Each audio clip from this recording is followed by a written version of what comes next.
আসসালামু আলাইকুম ওয়া রাহমাতুল্লাহ। প্রিয় দর্শক, আজকের ভিডিওতে আলোচনা করব আস্তাগফিরুল্লাহ এর ফজিলত সম্পর্কে। বিশেষ করে আস্তাগফিরুল্লাহ পাঠের 17টি বিশেষ ফজিলত জানাবো। তবে তার আগে একটি বাস্তব ঘটনা জানাতে চাই। ঘটনাটির মাধ্যমে সকলের কাছে আস্তাগফিরুল্লাহ এর গুরুত্ব ও শক্তি পানির মতো পরিষ্কার হয়ে যাবে। তাই ভিডিওটি না টেনে অবশ্যই শেষ পর্যন্ত দেখতে থাকুন।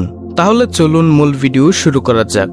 ঘটনাটি ইমাম আহমদ বিন হাম্বল রাদিয়াল্লাহু তাআলা আনহু এর সময়কার একদিনের ঘটনা। এক বৃদ্ধ পথিক দাঁড়িয়েছিলেন মসজিদের সামনে। এত রাতে কোনো মানুষের ঘরে গিয়ে তাদের কষ্টের কারণ হতে চাননি তিনি। সে কারণেই চেয়েছিলেন মসজিদেই কাটিয়ে দিবে রাতটুকু। নফল সালাত আর কিছুটা ঘুমিয়ে দিব্যি রাত কাটিয়ে দেওয়া যেত। কিন্তু বাদ সাধলেন মসজিদের খাদেম।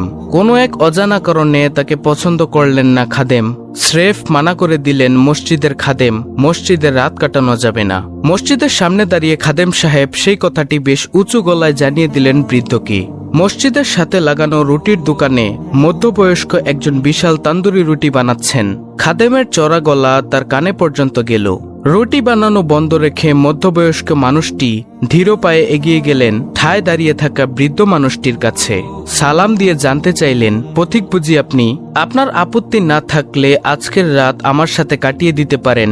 আমি ওপাশের দোকানেই রুটি বানাই। একটু কষ্ট হয়তো হবে আপনার। খুব খুশি হলেন বৃদ্ধ মানুষটি। রুটি বানানো লোকটির সাথে গিয়ে তার ঘরে উঠলেন। বৃদ্ধের শোয়ার আয়োজন করে দিয়ে আবার রুটি বানাতে লেগে গেলেন মানুষটি।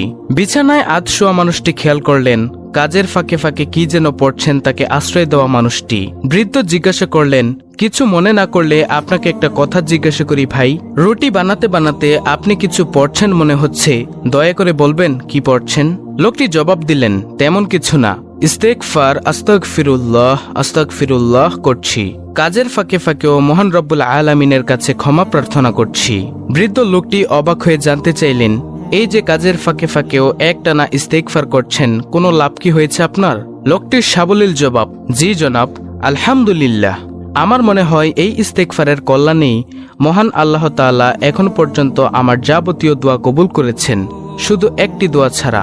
এটা শোনার পর বৃদ্ধ লোকটি জানতে চাইল, আপনার কোন দোয়াটি আল্লাহ তাআলা কবুল করেননি? লোকটি জবাবে বললেন, আমাদের এখান থেকে অনেক দূরে আল্লাহর প্রিয় এক বান্দা থাকেন। জ্ঞান গরিমা মেধা যুক্তি সবকিছুতেই আল্লাহ তাআলার প্রিয় একজন তিনি। লোকটি আরো বললেন, আমার খুব শখ একবার যদি তার সাথে দেখা করতে যেতে পারতাম, কিছুটা সময় যদি কাটাতে পারতাম সেই জ্ঞানী বান্দার সাথে। আল্লাহ পাক আমার এই প্রার্থনাটি শুধু কবুল করেননি, এখনো নিশ্চয়ই কবুল করবেন তিনি। আমার কোনো গুনাহের কারণে হয়তো এখনো কবুল হচ্ছে না। বৃদ্ধ মানুষটির চোখ ভারী হয়ে এলো কান্নায়। ধরা গলায় কান্না চেপে জিজ্ঞাসা করলেন তিনি, আপনি কি আহমদ ইবনে হাম্বলের কথা বলছেন? আশ্রয়দাতা লোকটি কৌতূহলের সঙ্গে সম্মতি জানালেন, জি জনাব, আমি শাইখুল ইসলাম জগৎ বিখ্যাত মুস্তাহিদ ও মুহাদ্দিস ইমাম আহমদ বিন মুহাম্মদ বিন হাম্বলের কথাই বলছি। আল্লাহ তাআলা তার প্রতি অবিরাম রহমত বর্ষণ করুক। বৃদ্ধ মানুষটি এবার উঠে এসে পাশে দাঁড়ালেন। সেই পবিত্র সত্তার কসম যার হাতে আমার প্রাণ, আপনার ইস্তেগফার আল্লাহ পাক শুধু কবুল করেননি, উপরন্ত আমাকে এই দূর দেশে অচিন শহরে মধ্যরাতে আপনার ঘর পর্যন্ত নিয়ে এসেছেন। আমি মহান আল্লাহ তাআলার সেই অদম বান্দা আহমদ ইবনে হাম্বল। ঘটনাটি মানাকিব আল ইমাম আহমদ বই থেকে নেওয়া। প্রিয় দর্শক, এই হাদিসটি থেকে আমরা বুঝতে পারলাম যে ইস্তেগফারের কত ফজিলত। ইরশাদ হয়েছে, যে ব্যক্তি দিনে দৃঢ় বিশ্বাসের সাথে এই ইস্তেগফার পড়বে আর সন্ধ্যা হওয়ার আগেই সে মারা যাবে, সে জান্নাতি হবে। আর যে ব্যক্তি রাতে দৃঢ় বিশ্বাসের সঙ্গে এই দোয়া পড়ে নিবে আর সে ভোর হওয়ার আগেই মারা যাবে, সে জান্নাতি হবে। সহিহ বুখারী হাদিস নং 6306। পবিত্র কোরআনের বহু আয়াতে মহান আল্লাহ তাআলা তার প্রিয় বান্দাদের অধিক পরিমাণে ইস্তেগফারের তাগিদ দিয়েছেন। কারণ আমরা সবাই গুনাহগার। ইচ্ছায় অনিচ্ছায় প্রকাশ্যে গোপনে আমরা প্রতিনিয়তই গুনাহ করে থাকি। কিন্তু আমাদের মধ্যে তারাই উত্তম যারা গুনাহ হয়ে গেলে মহান আল্লাহর দরবারে ক্ষমা চেয়ে নেয়। মহান আল্লাহর কাছে প্রতিনিয়ত ইস্তেগফার ছাড়া আমাদের মুক্তির কোনো পথ নেই। আমরা যতই গুনাহগার হই, তিনি তার চেয়ে কোটি গুণ ক্ষমাশীল। তাই পবিত্র কোরআনে মহান আল্লাহ তাআলা বলেন, আর আল্লাহর নিকট ক্ষমা চাও, নিশ্চয়ই আল্লাহ ক্ষমাশীল পরম দয়ালু। সূরা বাকারা আয়াত নং 199। পবিত্র কোরআনের অন্য আয়াতে ইরশাদ হয়েছে, আর তোমরা তোমাদের রবের কাছে ক্ষমা চাও। সূরা হুদ আয়াত নং 3। প্রিয় দর্শক, এসব আয়াতে মহান আল্লাহ তাআলা তার বান্দাদের হুকুম করেছেন ইস্তেগফার করার, ক্ষমা চাওয়ার। ইস্তেগফারের বহুবিধ উপকারিতা রয়েছে। একাধিক হাদিসে ইরশাদ হয়েছে, ইস্তেগফারের মাধ্যমে বান্দা দুনিয়ার সফলতা অর্জন করে আখিরাতেও রেখেছেন অনেক পুরস্কার।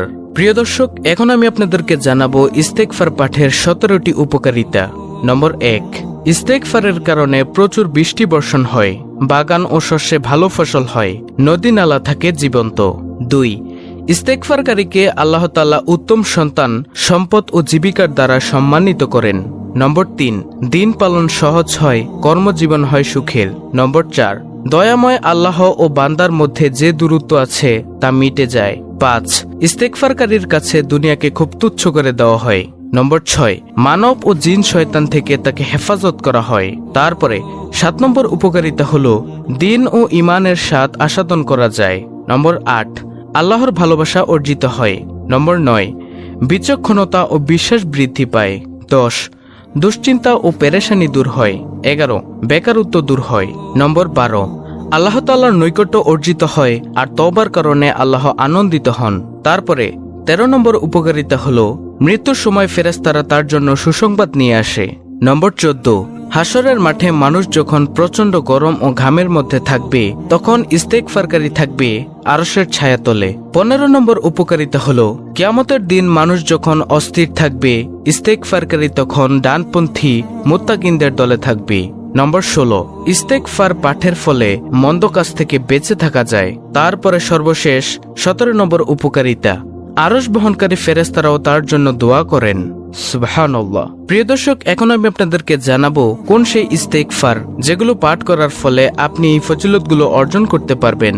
সেটি হলো ছোট্ট একটি ইস্তেগফার, আস্তাগফিরুল্লাহ। আস্তাগফিরুল্লাহ সম্পর্কিত বেশ কয়েকটি দোয়া আছে।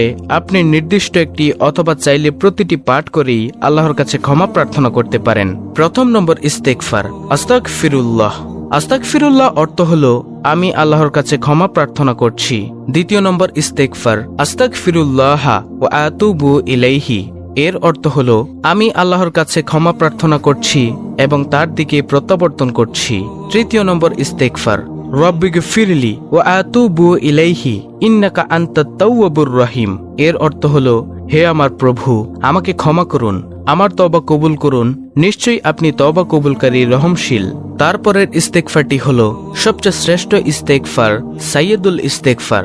সেটি হলো আল্লাহুম্মা আনতা রাব্বি লা ইলাহা ইল্লা আনতা খলাকতানি ওয়া আনা আবদুকা ওয়া আনা আলা আহদিকা ওয়া ওয়াদিকা মাস্তাতাতু আউযু বিকা মিন শাররি মা সানাতু আবউ লাকা বিনিয়ামাতিকা আলাইয়া ওয়া আবউ লাকা বিযাম্মি ফাগফিরলি ফা ইন্নাহু লা ইয়াগফিরুয যুনুবা ইল্লা আনতা।